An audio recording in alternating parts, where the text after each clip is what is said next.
गर्मियों के दिन थे और गर्मियों की छुट्टियां भी चल रही थी। राहुल ज्योति एक शाम दोनों अपने घर के बाहर खेल रहे थे। तभी उनकी मम्मी और राहुल ज्योति जरा इधर आओ जल्दी से। तभी राहुल और ज्योति अपने घर को चले आए। जैसे ही राहुल ज्योति घर के अंदर आए और अपनी मम्मी को मुस्कुराते हुए देखकर, क्या बात है मम्मी, आप इतना मुस्कुरा क्यों रही हो? बात ही कुछ ऐसी है, तुम्हारी नानी का कॉल आया था। आज उन्होंने हमें बुलाया है। कल को हम सब नाना नानी के घर जा रहे हैं। फिर ये सुनकर तो राहुल ज्योति की खुशी आसमान छू गई।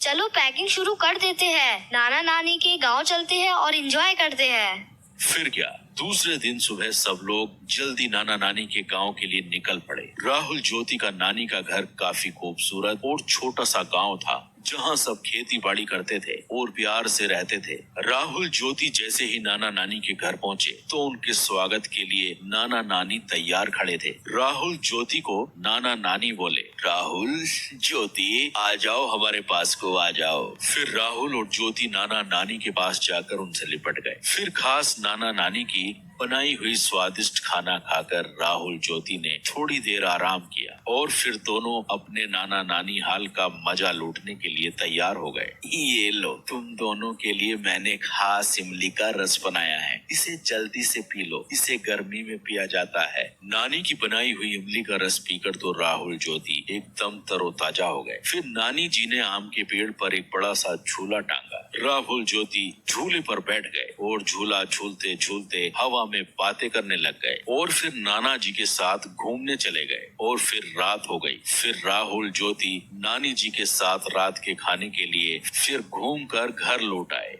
नानी जी, मैं आपके हाथों से खाऊंगा।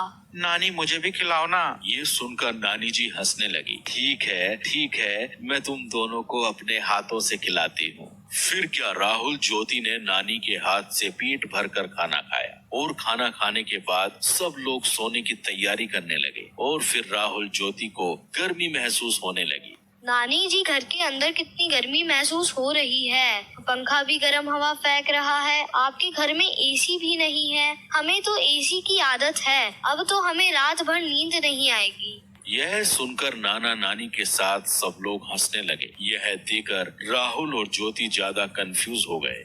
आप सब हंस क्यों रहे हो? हमने कुछ गलत कह दिया क्या? ना बेटा ना, तुमने कुछ गलत नहीं कहा। छोटा सा तो हमारा गांव है, हमारे पास एसी कैसे होगा बेटा? लेकिन हमारे पास एक ऐसा एसी जरूर है जो तुम्हारे शहर में नहीं होगा। नानी जी ने फिर जाकर छत पर गद्दे बिछाए और सोने लगे। नानी, हम भी आपके पास